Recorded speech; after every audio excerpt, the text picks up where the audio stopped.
उत्तर प्रदेश खासकर जौनपुर के बाहुबली कहे जाने वाले पूर्व सांसद धनंजय सिंह हमेशा सुर्खियों में रहते हैं।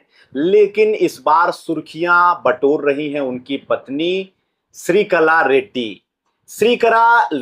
रेड्डी जौनपुर की जिला पंचायत अध्यक्षा हैं और इस बार उनके नाम की चर्चा चल रही है। और चर्चा में होने का कारण है कालिदास मार्ग पर मुख्यमंत्री योगी आदित्यनाथ से मुलाकात की उनकी तस्वीरें। जी हाँ, नमस्ते, मेरा नाम है अंजनी तिवारी और आप देख रहे हैं गांव देहात। आज के अपने इस वीडियो में हम बात करेंगे क्या भाजपा धनंजय सिंह के परिवार के साथ गठबंधन करने वाली है और क्या जौनपुर में श्रीकला रेड्डी को भाजपा 2027 के विधानसभा चुनाव में टिकट देगी और टिकट दे करके भाजपा अपना दांव बाहुबली धनंजय सिंह के परिवार पर लगाने वाली है। इन सभी विषयों के बारे में आज के इस वीडियो में इनसाइड स्टोरी का हम विश्लेषण करेंगे। सबसे पहले बात करते हैं सीएम योगी के साथ श्रीकला रेड्डी की मुलाकात की। 11 मई की शाम श्रीकला रेड्डी ने मुख्यमंत्री योगी आदित्यनाथ से मुलाकात की। खास बात सबसे ज्यादा इस मुलाकात में ये थी कि उनके मुलाकात के समय धनंजय सिंह के सबसे भरोसेमंद साथी एमएलसी ब्रजेश सिंह प्रिंसू भी मौजूद थे। बताया जा रहा है कि मुख्यमंत्री योगी आदित्यनाथ से मुलाकात करवाने के लिए श्रीकला रेड्डी को ब्रजेश सिंह प्रिंसू ही ले गए थे। हालांकि इसे एक शिष्टाचार भेंट कहा जा रहा है। ये भी बताया जा रहा है कि जौनपुर के विकास के बारे में श्रीकला रेड्डी ने योगी आदित्यनाथ से मुलाकात की है, लेकिन राजनीति में जो दिखता है वो होता नहीं है और जो होता है वो कभी दिखता नहीं है। लोकसभा चुनाव 2024 में बसपा से टिकट कटने के बाद श्रीकला रेड्डी और धनंजय सिंह के परिवार ने भारतीय जनता पार्टी के प्रत्याशी को अपना समर्थन दिया था और इस समर्थन का जो अगली कड़ी है उसके रूप में ही इस मुलाकात को देखा जा रहा है। 2027 का जो समीकरण है और किस विधानसभा सीट से चुनाव लड़ने की सबसे ज्यादा श्रीकला रेड्डी की संभावना जताई जा रही है, इसके बारे में अगर हम चर्चा करें, भारतीय जनता पार्टी कहां से जौनपुर में टिकट देगी, इसके बारे में अगर आपको बताएं तो टिकट कहां से मिलेगा ये अभी स्पष्ट नहीं हुआ है। लेकिन सबसे ज्यादा जो चर्चा है वो चर्चा है मल्हानी विधानसभा सीट की। जी हाँ, मल्हानी जो विधानसभा सीट है वो धनंजय सिंह का गढ़ माना जाता है, लेकिन पिछले कई चुनावों से यहाँ पर जीत वो दर्ज नहीं कर पाए हैं। सूत्रों की अगर बात किया जाए तो 2027 में इस सीट से अगर श्रीकला रेड्डी को टिकट मिलता है तो वो जीत करके यहाँ का जो जीत का सूखा है उसको जो है पूरा करने का प्रयास करेंगी।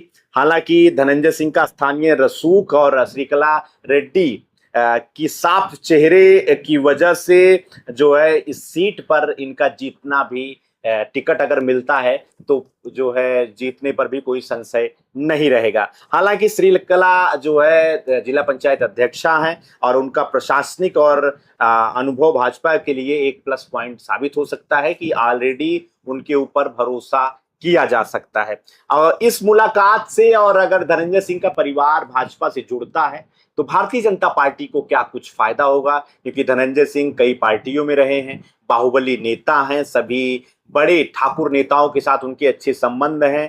तो इसका भारतीय जनता पार्टी का जो है क्या भारतीय जनता पार्टी को फायदा होने वाला है, अगर इसके बारे में बात करें तो धनंजय सिंह के साथ आने की वजह से जौनपुर और उसके आसपास की जो 3-4 विधानसभा की सीटें हैं उन सीटों का भारतीय जनता पार्टी को प्रभाव मिलेगा, क्योंकि इन क्षेत्रों में धनंजय सिंह का अपना वोट बैंक है।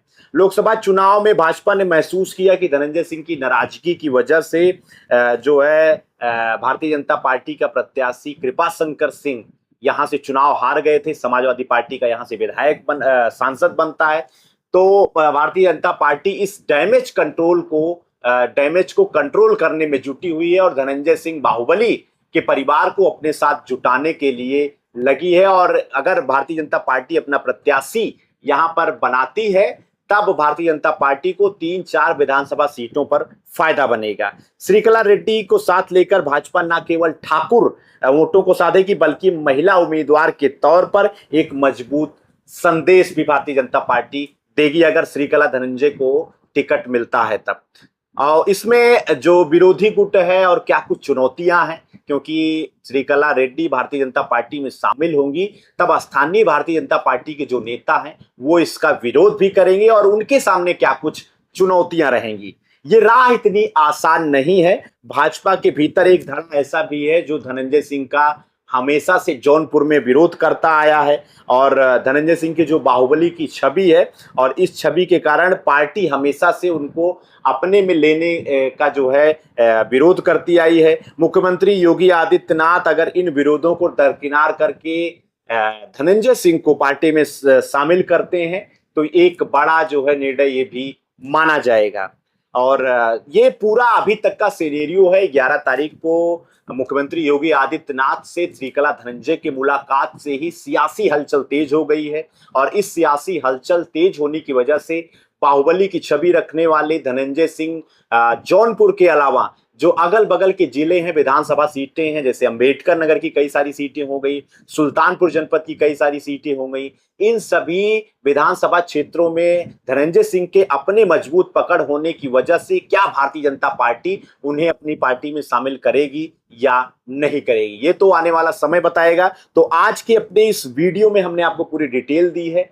क्या ब्रजेश सिंह प्रिंसू के साथ जिस तरीके से श्रीकला रेड्डी ने भारतीय जनता पार्टी के मुख्यमंत्री योगी आदित्यनाथ से मुलाकात की है, इसका कोई कुछ फायदा होगा या नहीं होगा, और क्या भारतीय जनता पार्टी जो है जौनपुर में धनंजय सिंह के परिवार के साथ जुड़ने से मजबूत होगी।